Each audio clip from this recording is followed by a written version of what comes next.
have heard a lot of discussion surrounding efforts to abolish the police and the prison system. So I was just wondering if you all found these arguments persuasive, and then what you just thought about them in general. I am team reallocate funds because I think that's what the defund police, when you really look at it, that's what they're seeking. And like Professor Bell stated, you don't need officers to respond to everything that they do. So 100% social workers need to be employed more. And I think that that's social workers, not that are employees of Louisville Metro Police Department, because you want some independence there. You want them to be able to do their job effectively as a social service clinician and not be persuaded by the officers who are with them. Now, do I think that officers should be, if it's a dangerous situation, yes, you should maybe have officers dispatched with them, because I wouldn't want social workers to be put in any volatile situations that they're not equipped to deal with either. So police officers right now are being sent to do things that they aren't equipped to do. They're not mental health professionals. So I am in favor of reallocating funds. I do think that, and I speak more so to Louisville because that's where I am. I don't do a lot of research outside of Kentucky. Officers do deserve to be paid more. Good officers. I don't think it's a matter. But I don't like that so many of the funds that police departments get. Louisville has a $200 million. Louisville Metro Police has a $200 million police budget. So much of it is spent on militarization of the police. SWAT vehicles, the riot gear that they're getting, that they've been having. This is the first year that we've had the amount of protests that we have, and a lot of times they show up in the riot gear and it's not necessary either. So we see the escalation, police officers escalating the level of protests. A lot of the protests here have been peaceful. So most of my work is really in sentencing, and so I'm a sentencing scholar, and in the work that I do on sentencing, I'm always starting from the back end, which is, what are our goals, right? What do you want to accomplish? So in sentencing, if you're trying to say you reduce crime or deter criminal behavior, you say, okay, if that's my actual goal, am I using the tools that actually get me there? And when it comes to sentencing and incarceration, the answer is almost always no, right? To lock folks up, almost always not actually working. Because Ms. Marshall, part of your question was also about incarceration in prisons.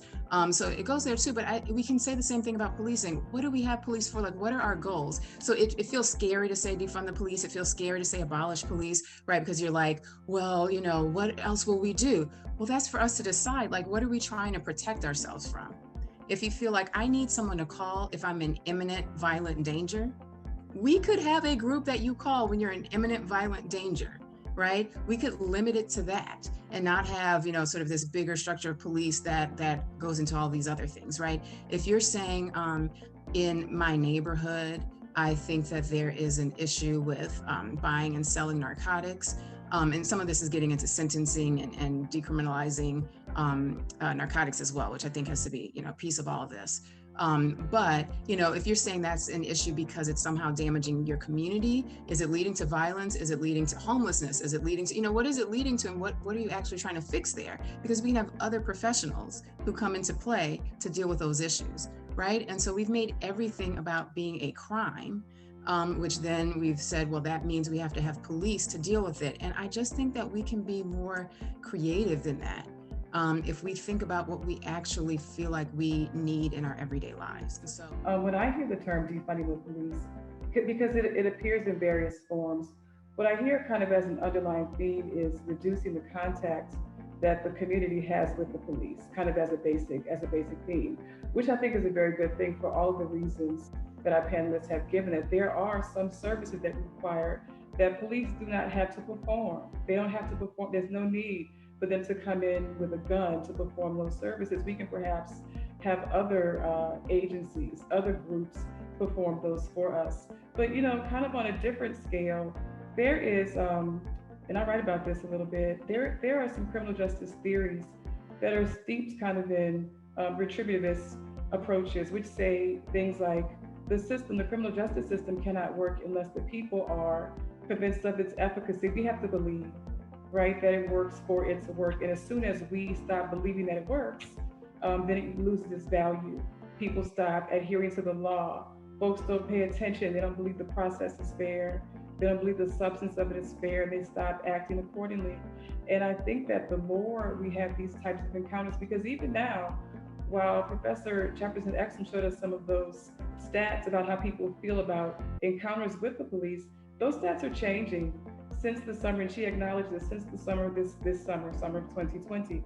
Those stats are changing. Even people who are not folks of color are starting to think, wait a minute, this doesn't seem exactly right. And so the more we go down that road of people not having confidence in the system, the more the system begins to lose its value. And I think that we should care about that. And I think that that's a reason to go in and consider a radical change. And I know people don't like the word defund because it sounds somewhat radical. It sounds like perhaps anti-police. It's not that. It's more like it's pro-community.